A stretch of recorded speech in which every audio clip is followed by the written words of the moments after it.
असन में आबादी के बीचों बीच गार्बेज डंपिंग की जाती है और अब बहुत सालों से ये डंपिंग इतनी एक्यूमुलेट हो चुकी है कि वो 100 मीटर से भी ज्यादा वो पहाड़ बन चुका है। ये पहला ऐसा मुल्क होगा, ये वाहिद ऐसा मुल्क होगा जहां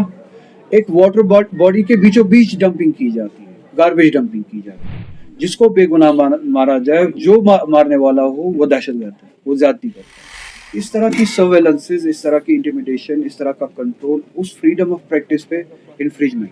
ये कॉन्स्टिट्यूशन के साथ जाती है। तो और इस रियासत में जब पहले से ही हमारी सिक्योरिटी फोर्सेस, उनके सिक्योरिटी लेयर्स है, सर्वेलेंसेज है, यहाँ पे आईबी भी काम करती है, सीआईडी भी काम करती है, मिलिट्री इंटेलिजेंस भी काम करती है, पैरामिलिट्री फोर्सेस की अपनी सर्वेलेंस लेयर्स है। अच्छा, जिन इंडिविजुअल्स के बारे में डिटेल्स मांगे जाते हैं, एक्स्ट्रा डिटेल्स मांगे जाते हैं, उनके डिटेल्स वैसे सिटीजन पहले ही आपके पास है, आधार कार्ड आपके पास है, आपके पास उनके हर एक तरह के डिटेल है। अब एक खास मजहब से लेके खास मजहब से वाबस्ता कुछ लोगों को जो उस मजहब की तबलीग करते हैं, इस तरह से आप एक्स्ट्रा लेयर ऑफ जो है सर्वेलेंस के दायरे में लाएंगे। इससे सीधे लगता है कि उनको डराने की कोशिश है। दूसरा, उस मजहब की प्रैक्टिसेस को कंट्रोल करने की कोशिश। मस्जिदों के खतीबों को कहा जाएगा कि अब जो बीजेपी का फरमान के हिसाब से जो खुतबा होगा वही पढ़ा जाएगा। आरएसएस उनके लिए खुतबा भेजा करेगी जुम्मे के दिन कि इस तरह का खुतबा पढ़ा जाए, और इस तरह का खुतबा पढ़ने की इजाज़त नहीं है। तो फंक्शनिंग ऑफ द रिलीजन, उसको कंट्रोल में लाए, ये उस तरह की कार्रवाई मुझे लगती है। ईरान में जो अंदर हालात है, माहौल है, जो लोगों की नाराज़गी है अपने हुकूमत के साथ इक्तिसादियात को लेके, वो उनके अंदरूनी मामला है और उसमें किसी भी बाहरी मुल्क को मुदाखलत करने की जवाजियत ही नहीं है। अच्छा, जो लोग उस बारे में बात करते हैं, अमेरिका और इसराइल, उनके पास वो मॉरल अथॉरिटी ही नहीं है कि वो इस मामले पर बात करें। जो जिस तरह का जेनोसाइड गाजा में किया गया इसराइल के जरिए या ज़ायनिस्ट रिजीम के जरिए, तब क्या इस तरह की रेड लाइन इसराइल के लिए डोनाल्ड ट्रंप ने रखी थी कि अगर लोगों को वहाँ पे मारा जाएगा तो हम इसराइल पे हमला करेंगे। तो ये डुअल स्टैंडर्ड्स उनकी इंपीरियलिस्टिक पॉलिसीज को खुद बेनकाब करती है। जो इम्पेरियलिस्टिक प्रोजेक्ट लेके दुनिया को इम्पेरियलिस्टिक प्रोजेक्ट के हिसाब से देखते हैं, उसको उन्हें ईरान के बारे में बात नहीं करनी चाहिए। और ईरान में जो इक्तिसादी हालात है, उसमें इम्पेरियलिस्टिक प्रोजेक्ट का, इसराइल का, अमेरिका, यूरोप का बहुत बड़ा हाथ है। 40 साल से वो मुल्क सैंक्शंस बर्दाश्त कर रहा है, सैंक्शंस के तहत जिंदगी गुजार रहा है। तो जिन इम्पेरियलिस्टिक ताकतों ने एक मुल्क की इक्तिसादियात को 40 साल से इस हद तक ख़राब किया है, अगर वहाँ पे इंटरनली क्राइसिस है, उनका हक नहीं बनता है कि वो उस मामले में मुदाखलत करे। और जो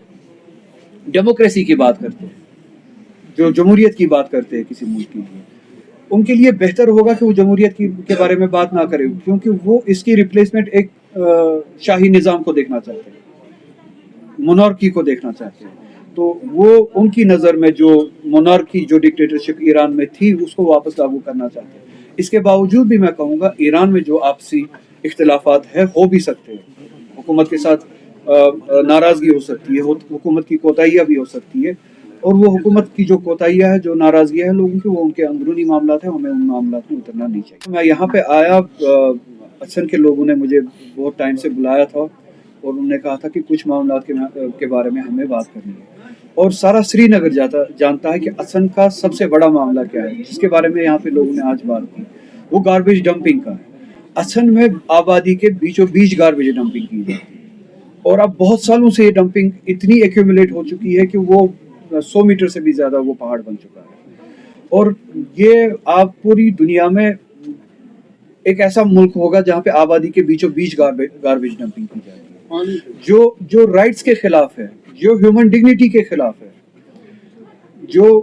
ह्यूमन लाइफ के वैल्यूज के खिलाफ है, जो कानून के खिलाफ है, ह्यूमन राइट्स के खिलाफ है। अच्छा, ये पहला ऐसा मुल्क होगा, ये वाहिद ऐसा मुल्क होगा जहाँ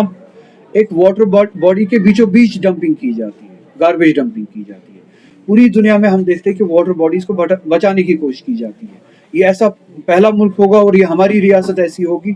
जो अल्लाह ताला की दी गई वाटर बॉडी के बीच में डंपिंग करके तबाही करती है। ये ऐसी पहली रियासत होगी, ऐसा पहला मुल्क होगा जो स्किम्स जैसा हॉस्पिटल,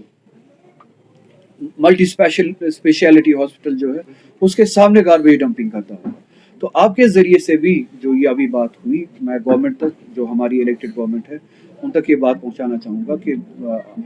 اس بارے میں اسن کے لوگوں کے ساتھ بات کی جائے، انہیں یہ بتایا جائے کہ گورنمنٹ نے ڈمپنگ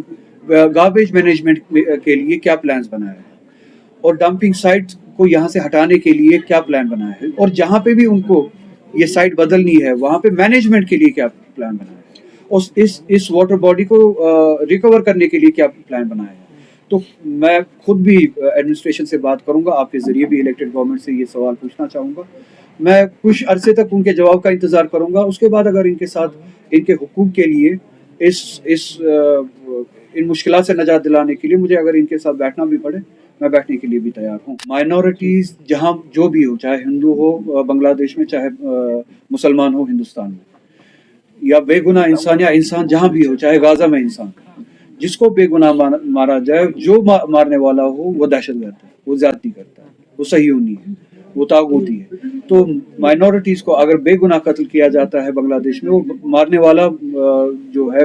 بنگلہ دیشی، وہ دہشت گرد ہے۔ اگر مائنورٹیز کو ہندوستان میں مسلمان کو قتل کیا جاتا ہے، اس کو مارنے والا دہشت گرد ہے، اسی طرح کا دہشت گرد ہے جس طرح کا نیتنیاہو جو غازہ میں زیادتیاں کرتے ہیں۔ تو مائنورٹیز کے ساتھ جو زیادتیاں بنگلہ دیش میں ہوتی ہے، جو ہندوؤں کے ساتھ زیادتیاں بنگلہ دیش میں ہوتی ہے، وہ بھی اسی طرح کی زیادتی ہے۔ جو زیادتیاں مسلمانوں کے ساتھ لنچنگ ہوتی ہے ہمارے اس ملک میں، وہ بھی اسی طرح کی زیادتی ہے، اور وہی زیادتی ہم اسی طرح سے مانتے جس طرح سے غازہ میں مسلمانوں کے ساتھ۔ یہ ملک ہر کسی کے لیے بنا تھا، ہندو کے لیے بھی بنا تھا، مسلمان کے لیے بھی بنا تھا، ہر کسی کے لیے برابری کے لیے بنا تھا۔ ہم نے یہ توقع نہیں کیا تھا کہ اسکالرس جیل میں ہو، کیونکہ ان کو اینٹی نیشنلز اور ٹیررسٹ کا ٹیگ دے کے ان کے ساتھ زیادتیاں کی جائے، اور ابھی ان کا کیس بھی شروع نہیں ہوا، وہ ٹرائلز بھی شروع نہیں ہوئے، وہ کنوکٹ بھی نہیں ہے، یہ عدالت میں ان کا کیس ہی شروع نہیں ہوا ہے، اور وہ جیلوں میں 6 سالوں سے بند ہیں۔ اور اسی کے برعکس جن کا کیس شروع بھی ہوا ہے، ختم بھی ہوا ہے، عدالتوں نے سزا بھی دی ہے، اور وہ ریپسٹ، چاہے وہ بابا ہو، بابا رام رحیم ہو، چاہے وہ بی جے پی کا کوئی ایم ایل اے ہو کسی ریاست کا، وہ ریپسٹ، ان کو بیل ملتی ہے بار بار۔ اور اسی طرح کی آپ دیکھیں جو نام آپ نے لیا، یہاں پہ بھی کوشش کی جاتی ہے کہ ٹیگ دے کے، اینٹی نیشنل بتا کے، ٹیررسٹ بتا کے لوگوں کے ساتھ زیادتی کی جائے اور ان کو جیلوں میں رکھا جائے۔ آغا صاحب، منی شنکر جی کا ایک بیان آیا کہ جو آپریشن سندور ہے اس کو بند کیا جائے اور پاکستان سے بات چیت کی جائے، آپ کو کیا لگتا ہے؟ جتنی بھی جنگیں لڑی جائے، اور ہمیں پتہ ہے 47 کی، 65 کی، 71 کی، 99 کی، پرسوں کا سندور آپریشن جو ہوا، جتنی بھی جنگیں ہم لڑے، اس کے بعد ہمیں آخر میں بات چیت ہی کرنی ہے۔ یہ ایک واضح حقیقت ہے، یہ اسٹیبلش فیکٹ ہے، اس سے کوئی انکار نہیں۔ تو بہتر ہے کہ جانے گوانے سے پہلے ہی اگر ہم بات کریں،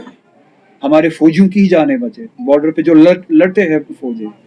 ان کی ہی جانیں بچے، شہریوں کی ہی جانیں بچے، اس پار بھی اس پار بھی، اس سے پہلے اگر بات ہو سکے اور معاملے کو حل کیا جا سکے، وہی ہیومن اور سویلائز طریقہ ہے بات کرنے کا۔ آخرکار ہمیں بھی پتہ چلا کہ 12 دن کے 10 دن کے بعد یا 4 دن کے بعد جب یہ آپریشن سندور ہوا کہ جنگ کوئی راستہ ہی نہیں ہے، جنگ کوئی سولوشن ہی نہیں ہے، وہ بند کرنا پڑا۔ آخرکار ہم بھی، ہر کوئی یہ سمجھتا ہے کہ جنگ اور وائلنس کوئی طریقہ نہیں ہے، آخرکار ہمیں ہیومن طریقے سے بیٹھ کے، پاکستان سے بھی یا چائنا سے بھی بیٹھ کے، ہمیں ان ایشوز پہ بات کر کے بات کو حل کرنا ہے۔